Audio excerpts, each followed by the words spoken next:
Өздеріңіз байрамы менің балам ғой. Әлгі өз баланы іздесін. Анау біздің баламыз. Мына елдер өздерінің балаларын іздесін. Так, стой! Марш вперед!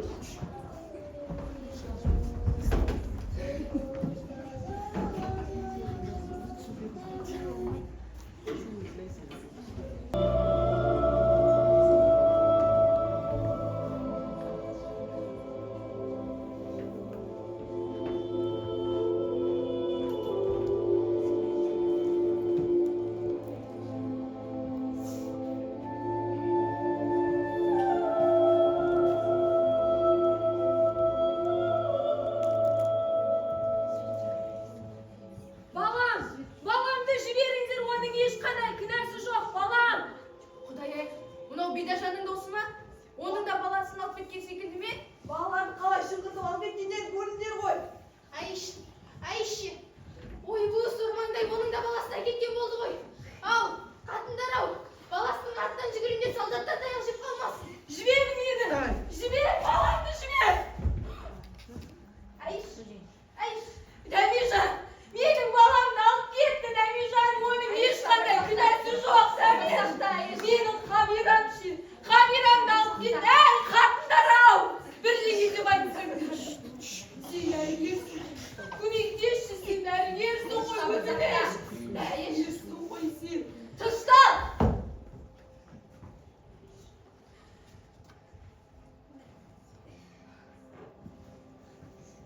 Байдан бір, баладан екі айырылатындай саған не жаздық, Құдай-ау?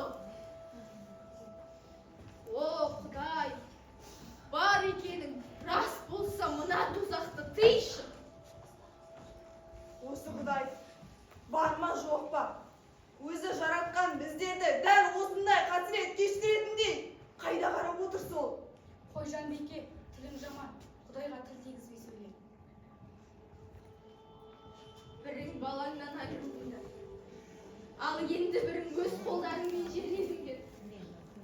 Ал менші, менің балапаным ше, большевиктер партиясы деп азап погонына шыдаған Сәкен Сейфуллин атылды. Баласы қайда? Аян жаным айдалада қалды. Балапаным.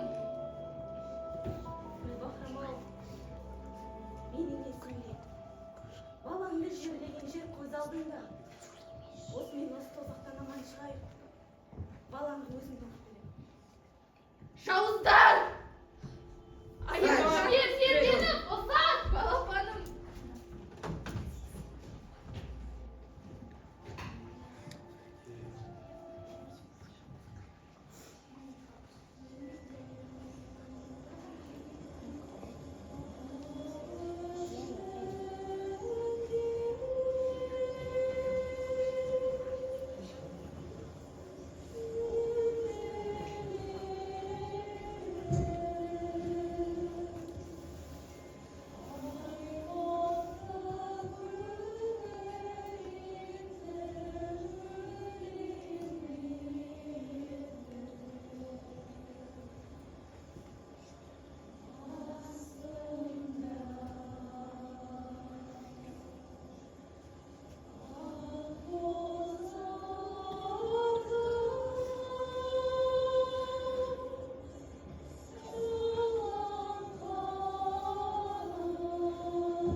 Сәкеніммен кездестім. Құдай-ау, адам таңғысыз, түтеленіп түтіп кеткен. Тырнағының күбісі қап-қара, жағдайын сұрап бөліп талғанында жақсы, бәрі жақсы деп екі тізесін сипалай берді. Миыма келсеңші. Кейін өзімді азаптағанда тырнағына ине сұққанын білдім. Құдай-ау, сәкенім-ау, сәкенімді сонша азаптағанын.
Мынау деген біздің қазақтың Қарай берші. Қазір аналар есікті алып кетеді.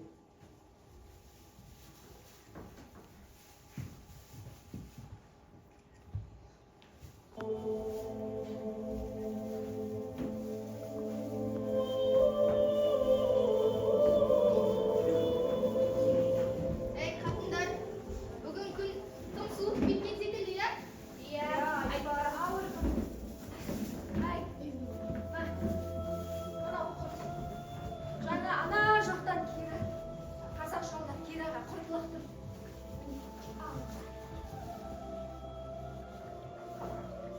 Ай, Кира, сенде шынымен де барлық құрт бітті ма? Бітті ме? Қайда? Қайда? Менде бітті. Қайда? Сенде біткен жоқ. Қайда? Ей, мынаны қараңдар, қатындар-ау! Қаншама құрт! Жинап алыңдар.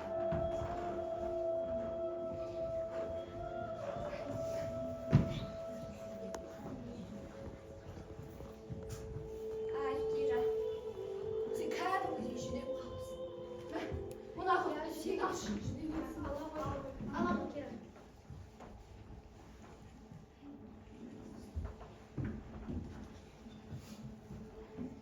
Ау қатындар, таңдайымызға құрт салмағалы қанша уақыт өтті, иә? Иә, сағынып та қалыппыз. Керемет-ей, ей қатындар, осындайда бір қатқан шай болса, иә? Ой, қайдан шай. Шайды сағынып қалыппыз кәдімгідей, аңсап жүрдік. Біз бейімбетімізде екеуміз күнде үйде шай ішетінбіз. Дастарханымыз жайылып, үйде қонақтар болмайтын. Әй, мына Дүбахрамның күйеуі Сәкенді білесіздер ғой. Біздің үйде шықпайтын. Мен шайын жақсы көретін. Бейімбет екеуі қандай сыйласқан дос еді десеңдерші. Оны бәрі біледі ғой деп. Ең қызығатын еді ғой шіркін ай. Ей, қатындар солай деп. Сендер қайта өздерінің күйеулеріңді көрдіңдер ғой қалай үйден кеткенін. Мен ше, менің бейімбетім ше, менің бейімбетімді үйден кеткен кезде мен саяжайда болдым. Бірақ Рәзия үйдегі үлкен қызым бар емес пе? Сол келген милиционердің барлығына үсіп болған жағдайдың бәрін айтып берді. Анау қарғыс атқыр үйдің қоңырауы кешкі жақсы мазалай бергеннен кейін қызым есікті ашып жүгіріп барып ашқанда екі ең кездерде милиционер келіп, Құдай-ау, не жазды? Бейімбетімнің қолымен жазған бар кітаптарын да, үйдегі бар бағалы заттарды да тіпті кетпесе. Бейімбетімнің өзін алып кетті, Құдай-ау, Бейімбетім оларға не жазды? Бейімбетімді түрмеге алып кеткеннен кейін, оның артынан іздеп күнде түрмеге бардым. Бар ойым, жалғыз Бейімбетімнің амандығына көз жеткізу еді. Алайда кездестірмедім. Әне деді, міне деді, араға 2 ай салғанда қатындар-ау, түрмеге барып Бейімбетімді көргенде танымай қалдым. Бейімбетімнің алға-жұлға шыққан бет-аузы көгерген. Мұндай жағдайға түсіретіндей Бейімбетім оларға не істеді? Сол кезде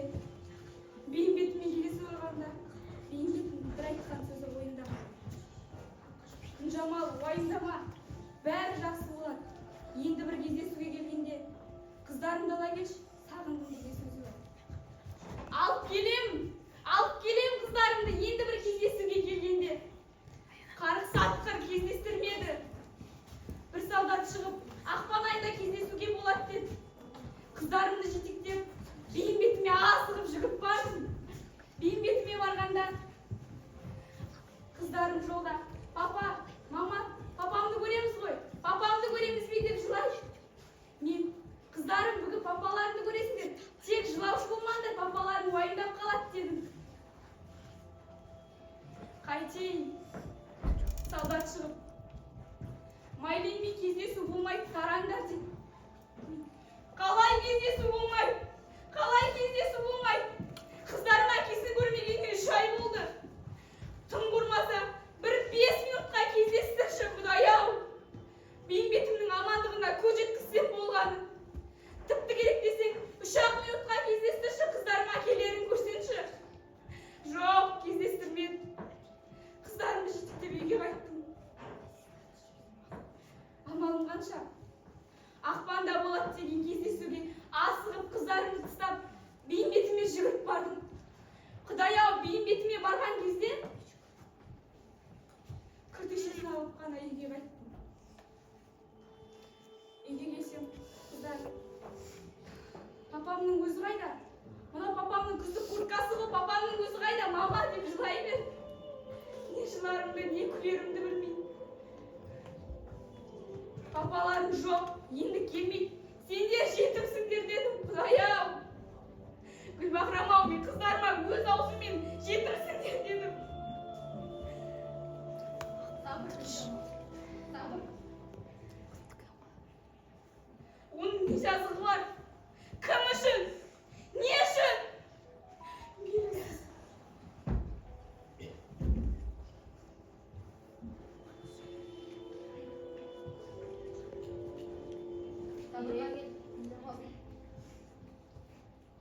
Күнжамал, сен қайта қыздарыңды көрдің ғой.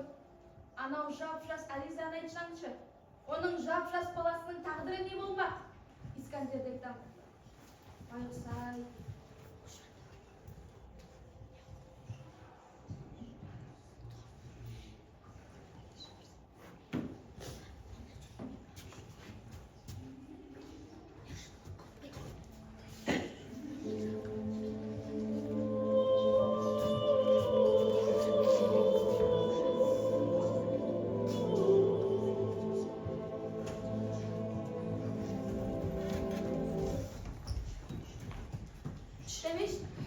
Демеш, мен саған ақылетті тілегім бар.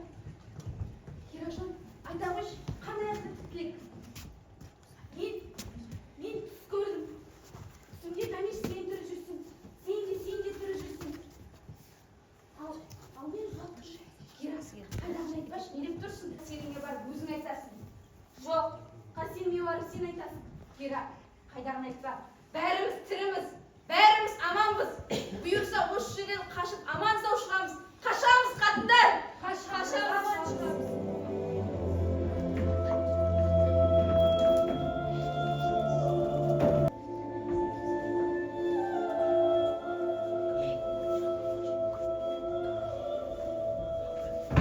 Эй, Азиза, сен кірмедің.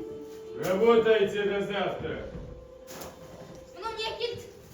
Ей, мына құрғыр. Мына жұмысты таңға дейін бітірейік. Әйтпесе уақыт құрғыр өтпейді ғой. Қане, алыңдар.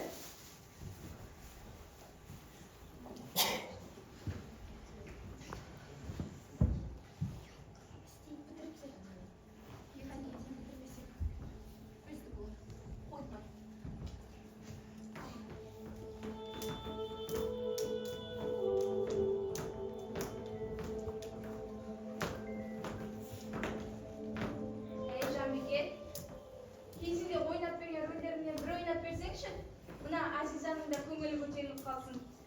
Иә, әйтпесе көзіміз жылай-жылай жастан қалмады ғой. Иә, Жанбике, сөйтші. Бақытты кездерімізді есімізге алайық. Жанбике, есіңде ме? Кезінде сахнада Темірбек екеуміз еңіліп кебек болып ойнайтын едік қой. Әттең, сол кездерді айтсаңшы. Қандай келбетті, қандай көрікті еді десеңші.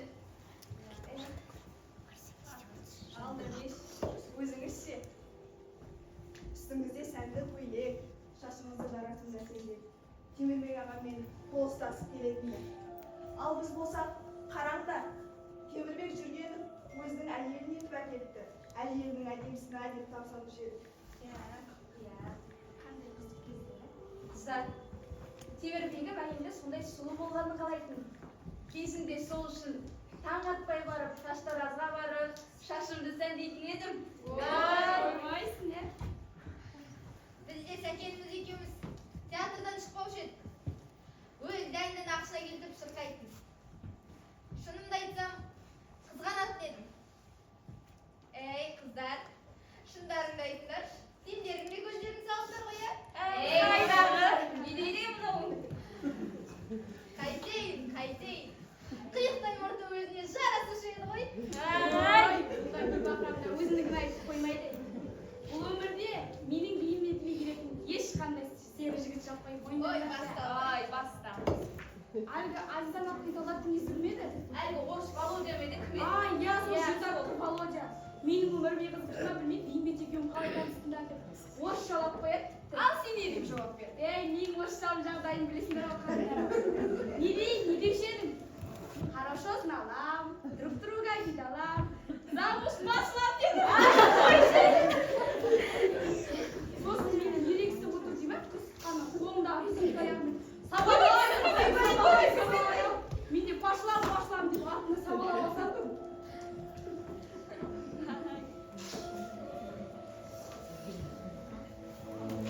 Қане, отыз бес шаруасы.